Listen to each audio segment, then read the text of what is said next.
Morning students. आज हम भारत के भूगोल विषय में भारत का अध्ययन करेंगे। रेडी हो? ठीक है, तो हम आज भारत के बारे में सामान्य जानकारी जो है भारत की उसका अध्ययन करेंगे।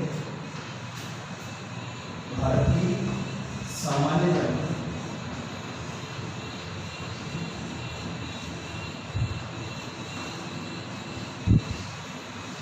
इसमें आपका आएगा अवस्थिति,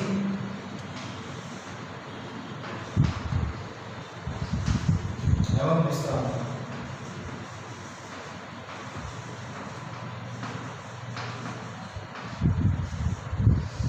अवस्थिति एवं विस्तार की बात कर रहे हैं आज। भारत के भूगोल में भारत की सामान्य जानकारी की बात कर रहे हैं, जिसके अंतर्गत भारत की अवस्थिति एवं भारत का जो विस्तार है उसका अध्ययन करेंगे। तो सबसे पहले देखते हैं हमारे भारत की जो अवस्थिति है वो किस प्रकार से होगी। ठीक है, भारत का पहला आता है अक्षांशीय विस्तार। अक्षांशीय विस्तार। अक्षांशीय विस्तार की जब बात आती है तो हमारा जो ग्लोब है, हमारा जो ग्लोब है, ठीक है, उसमें जो हमारी 0 डिग्री के समानांतर जो रेखाएं होती है, ये हमारा 0 डिग्री है, 0 डिग्री के समानांतर जो रेखा होती है, जैसे 23.5 डिग्री है, 23.5 डिग्री है, कर्क रेखा और मकर रेखा। ठीक है, तो ये समानांतर जो रेखाएं हैं उसको हम अक्षांश रेखाओं के नाम से जानते हैं, अक्षांश के नाम से जानते हैं। ऐसे ही 90 डिग्री के समानांतर, 90 डिग्री के समानांतर जो रेखाएं चलती है उन्हें हम देशांतर रेखाओं के नाम से जानते हैं। तो ऐसे ही हमारा जो भारत है वो कितने अक्षांशों के मध्य और कितने देशांतरों के मध्य अवस्थित है उसका अध्ययन हम आज कर रहे हैं। तो अक्षांश विस्तार जो भारत का है वो है 8 डिग्री 4 मिनट से लेकर 37 डिग्री 6 मिनट उत्तरी अक्षांश।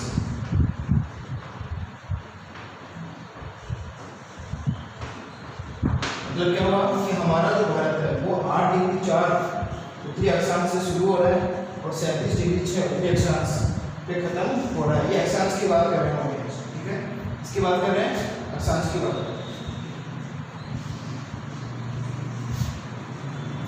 ऐसे ही विस्तार की बात करेंगे इसी में।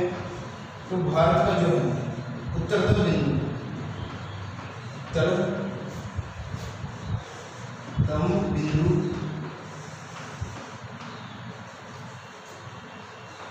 उत्तरतम बिंदु जो है वो है जम्मू कश्मीर, JMK में अवस्थित POK, जम्मू कश्मीर में अवस्थित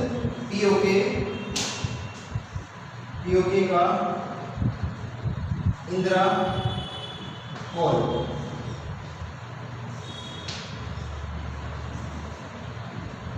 यह हमारे भारत का सबसे उत्तरतम बिंदु है। ठीक है, विस्तार की बात कर रहे हैं, हमारा जो अक्षांशीय विस्तार है उसको देख रहे हैं। जबकि दक्षिणतम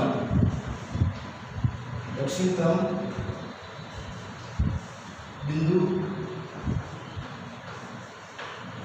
तमिलनाडु में, TN मतलब यहाँ पे तमिलनाडु है। ठीक है, तमिलनाडु में इंदिरा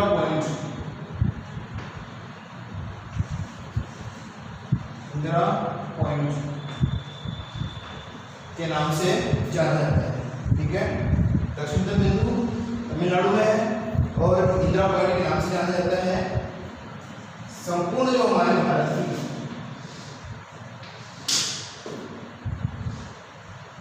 पूर्व से पश्चिम और उत्तर से दक्षिण की लंबाई की बात आती है, तब हम यहाँ पे जो हमारी लंबाई होती है वो आती है 3214 किलोमीटर। तो हमारे भारत की जो लंबाई है, ये वाली जो लंबाई है, ठीक है, वो आती है 3214 किलोमीटर। ठीक है, उसके बाद में यह हो गया हमारा अक्षांशीय विस्तार। अक्षांशीय विस्तार के पश्चात हमारा आता है वो आता है भारत का देशांतरीय विस्तार। विस्तार। कौन सा आता है? देशांतरीय विस्तार। इसकी बात कर लेते हैं।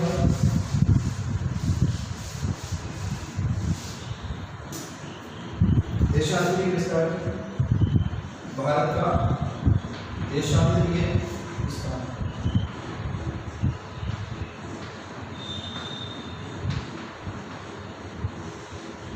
ठीक है, देशांतरीय विस्तार की बात करते हैं यहाँ पे। देशांतरीय विस्तार मतलब क्या हो गया? ये हमारा ग्लोब हो गया। ग्लोब में ये जो नंबर डिग्री है वो हमारी प्रधान देशांतर रेखा है। उस देशांतर रेखा के समानांतर पूर्व से पश्चिम या पश्चिम से पूर्व जो रेखाएं खींची जाती है,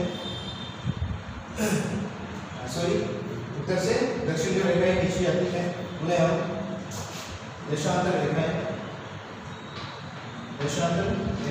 कहते हैं। तो ऐसे ही देशांतरों के मध्य भारत अवस्थित है। तो वो कितने देशांतर हैं जिनके मध्य हमारा भारत अवस्थित है, उसके बारे में जानकारी है। ठीक है, तो आगे बढ़ते हैं। तो भारत का जो विस्तार है वो है देशांतरीय विस्तार 68 डिग्री 7 मिनट से लेकर 97 डिग्री 25 मिनट पूर्वी देशांतर। ठीक है, कितना हो गया? 68 डिग्री 7 मिनट से लेकर 97 डिग्री 25 मिनट पूर्वी देशांतर। यह हमारे भारत का देशांतरीय विस्तार है। कौन सा विस्तार है? देशांतरीय विस्तार। ऐसे ही ये देशांतरीय विस्तार जो है, जैसे हमने बात की थी लंबाई की, वैसे ही हम भारत की चौड़ाई की बात करेंगे। ठीक है, जिसमें हमारा पूर्व से पश्चिम जो मुख्य बिंदु होंगे उनकी बात करेंगे। पश्चिम में जो हमारा अंतिम बिंदु होगा वो गुजरात में, गुजरात में अवस्थित गौरमाथा नामक स्थान। कौन सा स्थान है? गौरमाथा नामक स्थान, पश्चिम में। वेस्ट की बात करें हम यहाँ पे। ठीक है, ऐसे हमारा ईस्ट मतलब पूर्व में अरुणाचल प्रदेश, एपी। उत्तर में अरुणाचल प्रदेश, एपी के अंदर हमारा जो बिंदु आता है वो आता है किबुथु। ठीक है, किबुथु। तो किबुथु जो है हमारा, सही करना एक बार, किबुथु ये हमारा अरुणाचल प्रदेश का हमारे भारत का सबसे अंतिम बिंदु माना जाता है पूर्व से पश्चिम के। ठीक है, तो पूर्व केंद्र तो हो गया अरुणाचल प्रदेश का किबुथु और पश्चिम में हो गया गुजरात का गौरमाथा। तो ये जो है हमारा विस्तार देखने को मिलता है पूर्व से पश्चिम। और इसकी जो कुल लंबाई है वो है 2933 किलोमीटर। कितनी है? 2933 किलोमीटर। यहाँ पे देख रहे हो बोर्ड पे। ठीक है, ये हमारा पूर्व से पश्चिम हो गया। इसमें हमारी लंबाई आगे बढ़ी है 2933 किलोमीटर। ये हो गई हमारी लंबाई और ये हो गई हमारी मतलब नॉर्थ, साउथ, ईस्ट और वेस्ट। इस प्रकार से हमारे भारत का ये विस्तार हमको देखने को मिलता है। अक्षांशीय विस्तार और देशांतरीय विस्तार। ठीक है, तो आगे बढ़ते हैं हम। अब हम ये देख लेते हैं कि हमारे भारत की स्थिति ग्लोब में किस प्रकार से है। तो त्रिगोलार्ध में है या दक्षिणी गोलार्ध में है, पूर्वी गोलार्ध में है, किस प्रकार से गोलार्ध में देखने को मिलती है उसके बारे में हमें जानकारी नहीं। ठीक है, तो सबसे पहले हम बनाते हैं हमारा ग्लोब। हमको हमारे भारत की स्थिति इसमें देखनी है। ठीक है, इसकी स्थिति देखनी है भारत। तो सबसे पहले ग्लोब में बनाते हैं भूमध्य रेखा। ठीक है, 0 डिग्री भूमध्य रेखा। भूमध्य रेखा या विषुवत रेखा।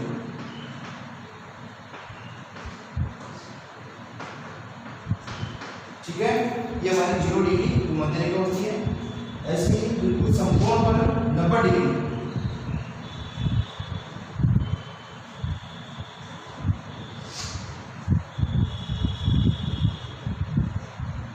ये हमारी होती है प्रधान देशांतर रेखा।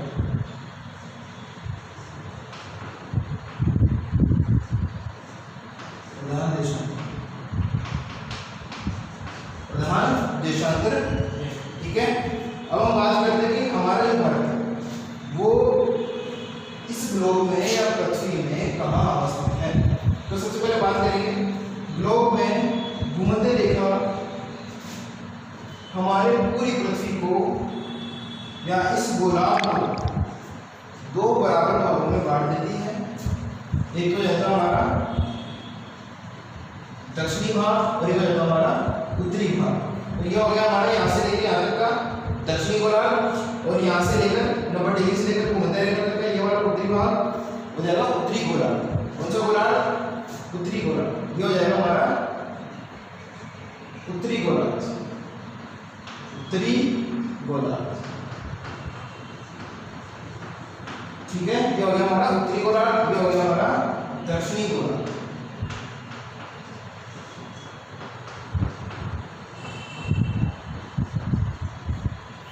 ये इस प्रकार से हमारे उत्तरी और दक्षिणी गोलार्ध हो गए। और 90 डिग्री, ठीक है, 90 डिग्री जो रेखा है हमारी वहां से लेकर 0 डिग्री का जो पूर्वी वाला जो गोलार्ध है इसको हम बोलेंगे पूर्वी गोलार्ध। ये हो गया हमारा पूर्वी गोलार्ध। और इधर ये हो गया पश्चिमी गोलार्ध, पश्चिमी गोलार्ध। इस प्रकार से हमारा ये पूर्वी, पश्चिमी, उत्तरी और दक्षिणी गोलार्ध हमारे सामने है। अब हमको ये देखना है कि हमारा जो भारत है वो कहाँ अवस्थित है। आपको बताइए कि हमारा जो भारत है उसके मध्य से कर्क रेखा गुजरती है। कौन सी रेखा गुजरती है? कर्क रेखा। तो अब हमारी जो कर्क रेखा है वो 23.5 डिग्री उत्तरी अक्षांश, 23.5 डिग्री उत्तरी अक्षांश पर देखने को मिलती है। ये हमारी कर्क रेखा है, कर्क। ठीक है, तो कर्क रेखा हमारे भारत को दो भागों में बांटती है। ग्लोब को तो कौन सी रेखा बांटती है? भूमध्य रेखा। और हमारे भारत को कर्क रेखा बांटती है। ठीक है, तो अब हम देख लेते हैं कि हमारे भारत की अवस्थिति हमारे ग्लोब पर कहाँ अवस्थित है। ठीक है, तो सबसे पहले जब हम उत्तरी गोलार्ध की बात करते हैं तो उत्तरी गोलार्ध में हमारा जो भारत है वो इस प्रकार से देखने को मिलता है। उसकी स्थिति इस प्रकार से देखने को मिलती है। अब यहाँ से लेकर यहाँ तक का जो भाग है ये पूरा जो अर्ध गोलाकार जो स्थिति है हमारे ग्लोब की वो उत्तरी गोलार्ध में देखने को मिलती है। कौन से गोलार्ध में देखने को मिलती है? उत्तरी गोलार्ध में। तो इसका मतलब क्या हो गया कि हमारा भारत उत्तरी गोलार्ध में देखने को मिलता है। ठीक है, उत्तरी गोलार्ध आ गया।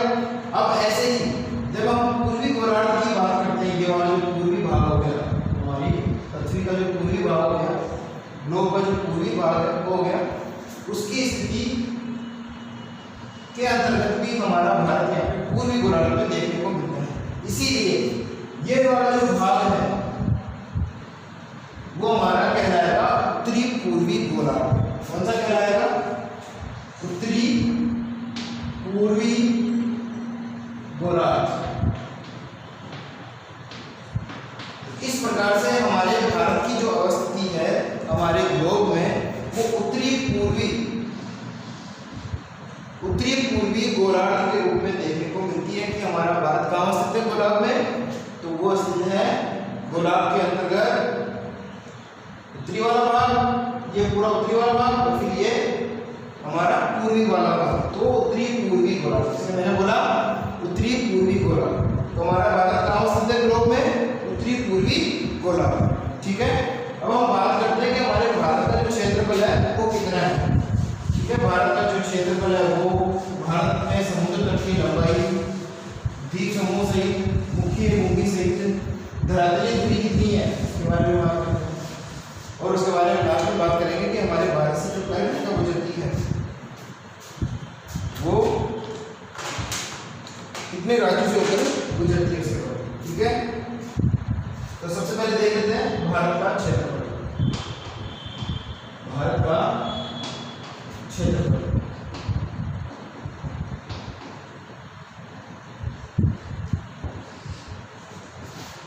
भारत का जो क्षेत्रफल है, कुल जो क्षेत्रफल हमारे भारत का है वो 32,87,263 वर्ग किलोमीटर है। कितना है? 32,87,263 वर्ग किलोमीटर हमारे भारत का क्षेत्रफल है। ठीक है। अब इसमें बात कर लेते हैं कि 2014 में, सन 2014 में हमारे भारत के क्षेत्रफल में थोड़ा सा अंतर हमको देखने को मिलता है, लेकिन जो हमारी पुस्तकें हैं उन पुस्तकों में आज भी हम यही क्षेत्रफल देखते हैं, 32,27,263 वर्ग किलोमीटर। 2014 में क्यों हुआ था परिवर्तन, उसके बारे में बात कर लेते हैं। 2014 में भारत और बांग्लादेश की सरकारों के मध्य, भारत और बांग्लादेश की सरकारों के मध्य एक एग्रीमेंट हुआ था। उसमें उनकी कुछ बस्तियां बांग्लादेश की और कुछ बस्तियां अपने भारत की, उन दोनों के मध्य समझौता हुआ था कि वो भारत में जाएगी और कुछ बांग्लादेश में जाएगी।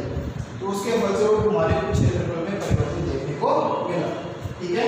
हालांकि वो भी हमारी पुस्तकों में पूरी तरीके से डिपार्चर नहीं हुआ है, देखा नहीं गया है। जैसे देखा जाएगा उनको मिल दिया जाएगा हमारी किताबों वगैरह में, तो हम भी इसको आगे सही कर देंगे, ठीक है। अब हम बात करते हैं कि हमारे भारत में क्षेत्रफल की बात हो गई। अब हम बात करते हैं भारत की तटरेखा, भारत की मुख्य भूमि, भारत की मुख्य भूमि की तटरेखा, ये कितनी, ठीक है। तो ये जो है हमारी मुख्य भूमि की बात कर रहे हैं, उसमें हमारे भारत का जो है गुजरात से लेकर ये वाला जो भाग उसकी बात कर रहे हैं,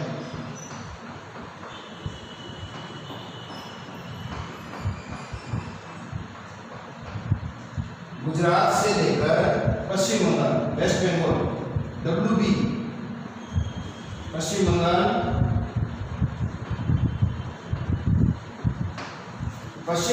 तक देखने को मिलती है। मतलब कि यहाँ से लेकर यहाँ तक की जो लंबाई है वो है 6100 किलोमीटर। ये हमारे भारत की मुख्य तटरेखा की लंबाई है। अगर इसमें हम जो हमारे द्वीप समूह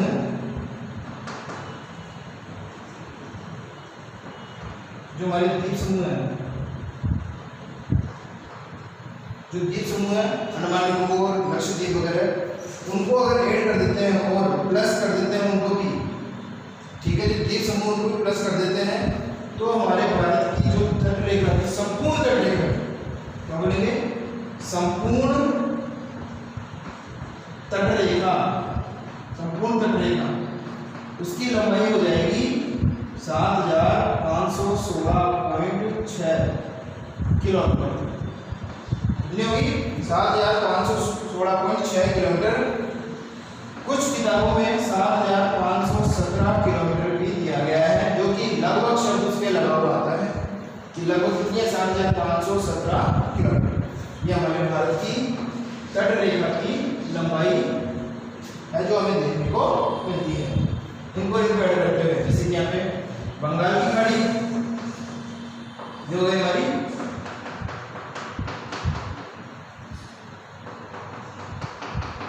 बंगाल खाड़ी,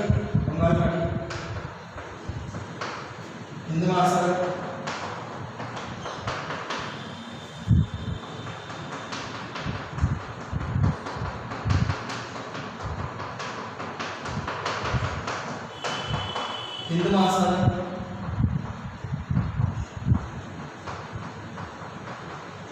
जो है अरब सागर,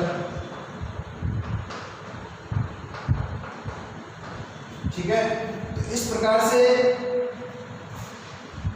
अरब सागर में अवस्थित द्वीप समूह और बंगाल की खाड़ी में अवस्थित द्वीप समूह, इनको मिला के हमारे भारत की जो संपूर्ण तटरेखा है उसकी लंबाई रहती है 7516.6 किलोमीटर। तो इस प्रकार से हमारे भारत की भूमि की तटरेखा जो है, जो भूमि की, वो पूरी होती है।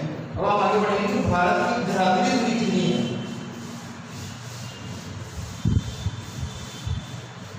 भारत की धरातलीय दूरी कितनी है, तो धरातलीय दूरी जो है, धरातलीय दूरी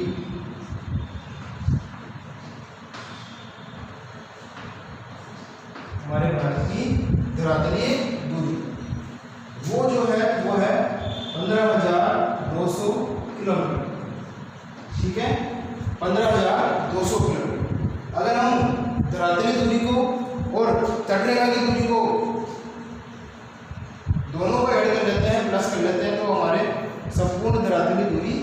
हमारे सामने आ जाती है। देखिए 15,200 प्लस हमारा कितना था 7,516, ठीक है। ये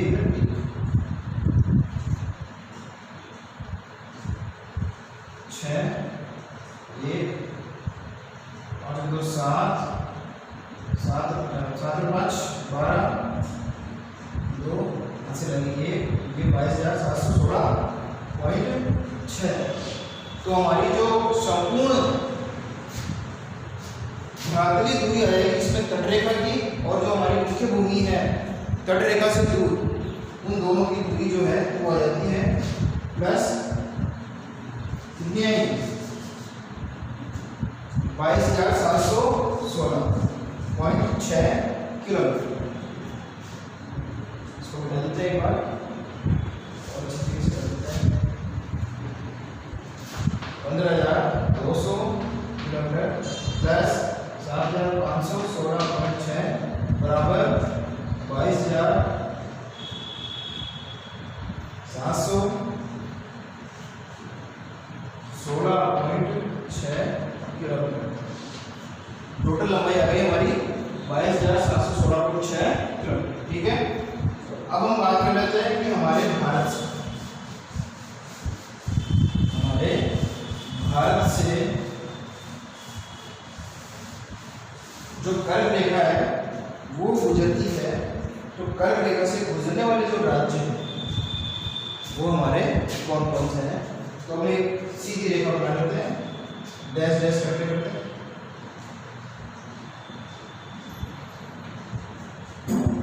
ठीक है, इसको हम नाम दे देते हैं कर्क रेखा। कौन सी रेखा? कर्क रेखा। हम भारत की बात करते हैं। भारत के राज्यों, भारत के कर्क रेखा, भारत के कर्क रेखा गुजरने वाले राज्य कितने हैं? 8 राज्य। 8 राज्य।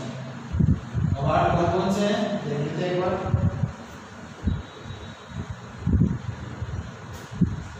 देखिए सबसे पहले आता है हमारा गुजरात।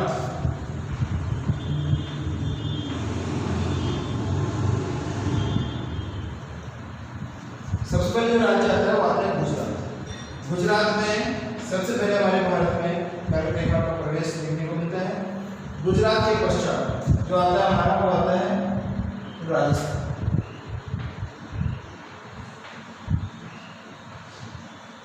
राजस्थान पहला हो गया हमारा गुजरात, दूसरा हो गया राजस्थान, तीसरा जो हमारा आता है वो आता है मध्य प्रदेश।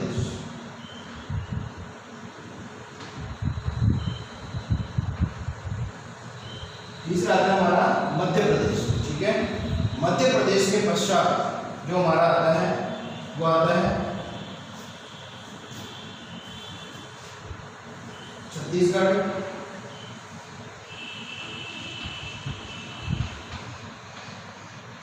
इसके बाद जो आता है वो आता है हमारा झारखंड, ठीक है। झारखंड कितने हो गए हमारे? गुजरात, राजस्थान, मध्य प्रदेश, छत्तीसगढ़, झारखंड, ये हो गए हमारे 5, ठीक है। उसके पश्चात छठे नंबर का आता है हमारा पश्चिम बंगाल,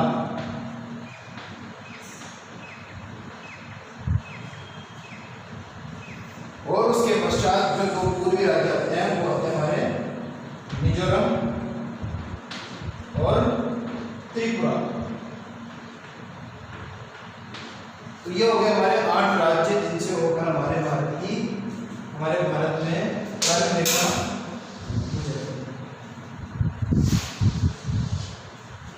ठीक है। एक बात और बता दो, हमारे भारत में जो कर्क रेखा भारत को 2 भागों में बांटती है।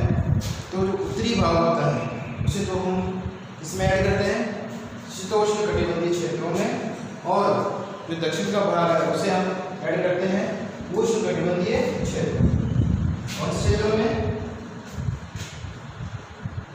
जैसे ये कर्व रेखा है, ठीक है, ये कर्व रेखा के ऊपर वाला भाग जो हमारे भारत में होगा वो शीतोष्ण कटिबंध, शीतोष्ण कटिबंध, और नीचे वाला जो भाग होगा वो होगा उष्ण कटिबंध, उष्ण कटिबंध, ठीक है।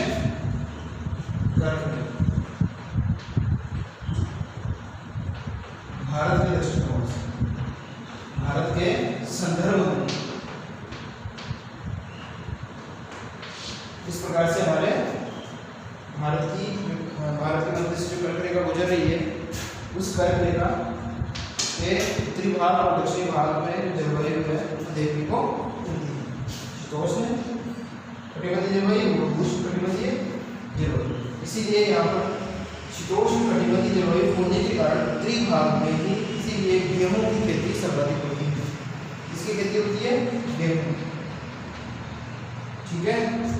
और दक्षिणी भाग में इसीलिए मसालों की, नारियल वगैरह की, चावल की, ठीक है, खजूर वगैरह की कृषि यहाँ पे ज़्यादा देखने को मिलती है। जैसे कि तमिल कॉफ़ी वगैरह का उत्पादन है वो भी देखने को मिलता है। क्यों? क्योंकि यहाँ की जलवायु जो है वो समुद्री जलवायु या आपकी जो है उष्ण कटिबंधीय जलवायु यहाँ पे देखने को मिलती है, ठीक है।